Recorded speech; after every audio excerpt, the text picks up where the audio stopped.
to Evan Adams. Let's talk a little NFL draft lottery. Let's go down that wormhole. We've got lots to talk about. Drew Bledsoe, a true legend, joining our show. We're going to talk a little Patriots, a little Drake May. And then we've got lots to go over with Trevor Sikkema, little NFL storylines. I want to get right into it and talk about Trey Hendrickson. And let's talk about Trey Hendrickson. I didn't want to. I thought that by May 14th, this would be done. I would have hoped that it would have been solved, and it's not. And I think it's May 14th, and I think we need to get a grip. I'm not interested in who's to blame. Of course, there's Trey and the agent, a lot of blame for the agent, the Bengals side of things. I'm not really that interested in that. I'm interested in what now, and I'm interested in attacking some of these ideas that are out there from Bengals fans, even.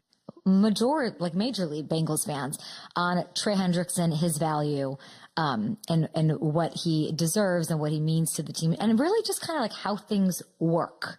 Okay. Objectively, let's talk about Trey Hendrickson, lead sack leader. He deserves to be paid more and paid what the market reflects. That's objective. Like, he should get what the market reflects. And he should get it now, going into the last year of this deal. There is this idea that he should honor his deal. Like, he should honor his deal, that he had this contract. And I don't know if it's just like we don't know how the world works in the NFL. And I'm not saying that it should always work. And like, I understand the honoring of one deal. We can get into that in a second. But it is truly almost unheard of for players of his caliber in their prime to play out the final year without an extension. Khalil Mack with the Raiders, maybe. But again, the Raiders weren't going anywhere. Cincinnati, you're a Super Bowl contender. We both sides. We gotta go. We cannot procrastinate and like have a slow start and get a slow start to them. We can't do it. Okay. He's too important. He's too important to that defense. There is so much like BS about Trey and his value being slung around. It's actually driving me up the wall. Okay. He led the league in sacks. I already said that. Everybody knows that, but it's not like he's a one-hit wonder. There's this idea that he's just one, like, or it didn't matter. Are we joking? He's second in sacks over the last 3 years combined. So that's one sack behind Myles Garrett, the highest paid, the best. One sack behind Myles Garrett over 3 years. 3 years. Why should he be making half of what Myles is making? Is he Myles Garrett? No. Is he half of Myles Garrett? No. Next, there's an idea like, oh, he's old, you can't pay somebody. This dude's 30. Don't pay him, he's too old. He's in the same draft class as Myles Garrett, okay? He's just a year older than Myles Garrett. And if you look at his production, and you should do that before you start chirping out there, he's still ascending. He statistically is getting better every year. So stop with the age. We have a window. Both sides, let's get it together. Age isn't a factor. And then there is that, he has a year left on his deal. Like, what happened to honoring your contract? I can't with this one.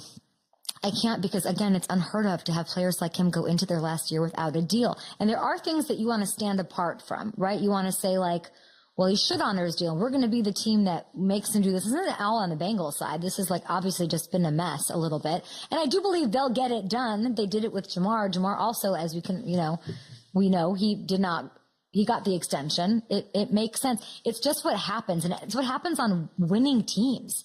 Okay, so what happens on teams like the Eagles, the Chiefs get ahead of things more often than not. There are teams that do that, and then they're the most successful. And you want it for there's other. We'll get into some of this, but the Eagles, a great example, like AJ, Devontae, Jalen, Saquon. They keep everyone happy, and it saved them cap space in the long run. There's number sense to it. There's a culture sense to it. We've seen the Bills do this as well. This isn't one of those things you want to like dig your heels in out on, honoring a contract. And then if you look at that argument, if you're like Trey's side, let's have a little empathy for that. You're seeing what other guys are getting paid. You're seeing how meaningful you are. You're seeing how you were the one staple on that defense, to try to do everything you can, do it the right way. He showed up in good faith. Like, I don't know, exactly what's going on with all that, but do teams keep their side of their word on that? No, and nobody really expects them to, and it's maybe it's a bigger indictment on what contracts are and what contracts aren't. You can talk about there's more guaranteed money to make up for that, but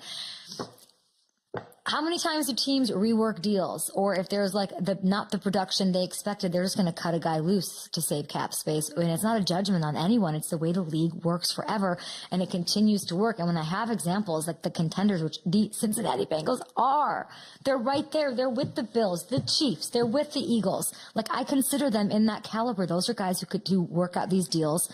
And they don't treat them as ironclad deals, and they're constantly tweaked and reworked or even terminated to do right by the player, to do right by their own cap space in the long term. And there's this, there's another idea going around, like you can't pay 4 superstars. Like they pay TCU. Really, the Eagles have lots of superstars and they seem to pay them just fine. Not to like I'm making the comparison like positively for the Bengals. Like I love the Bengals, and I see them. I want everyone to feel that same way. I think they can do it. I think they're going to do it. I think we like to procrastinate a little bit, which is probably why I love them, because that's how I operate my life. Do the Bengals need him? Yeah. I saw people saying yesterday, well, what did all those sacks get them? It didn't get them anywhere. Well, what did the 5,000 yards from Joe Burrow get them? Like, should they get rid of him too? Like all the catches from Jamar, like because it didn't get them their, like, yeah, there's another idea from insiders that there's no market for Trey. That teams is, like Commanders would like him. Lions have cap space. This is a guy who can help win a Super Bowl. And again, this isn't about blame. I just want to see both sides get things done. I don't know a lot of this, right? There's a huge chunk. This has been going on for a while, whatever. But the Bengals are so special. And I think that we can, I have faith, I guess, because of the Jamar, because of the T, that we're going to get this done. Trey showing up is great. Hamilton, I'll also say him showing up and saying like, it's not a done deal. Like we're not past the point of no return. I don't really know what that does like for his leverage or whatever. But he's so, I guess what I'm dispelling right now is it's nothing about the Bengals or Trey. It's like literally fans who are saying that he's not worth it or not understanding why he would want or deserve to have his deal reworked. And it's the idea that like he's not important to this team and those sacks didn't make a difference. So like, let's cut him loose or like, let him go. Like, what is that? I guess that's my vibe. Yeah, and those sacks were a big part of them making a run where they had a chance at making the playoffs at the end of the season after that disastrous start.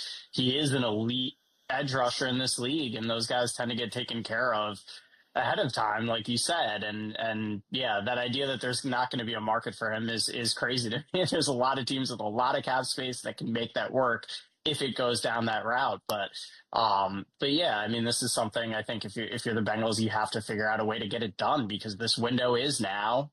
They can make it work, and he's too important to that team. Do you think? I mean, what did did Orlovsky? Who said that? Like there was a discourse on can they win the Super Bowl without him? Yeah. What do you think? I actually don't know. I don't know. I have to really think about that.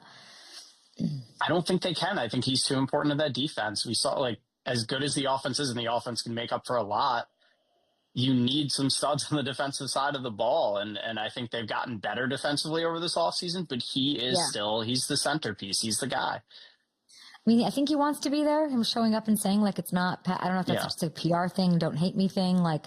But I think he's getting a little venom from Bengals fans about honoring the deal, and it's hard. I mean, when I think about it, it is a little like, well, just because other teams do that doesn't mean that we have to. Like, we don't have to pay him now, and you can draw the line and say that, but there's actually financial sense in not doing that. Yeah, working ahead, like you mentioned the example with the Eagles. That's part of the reason they've been able to afford everybody is because they got on this stuff early.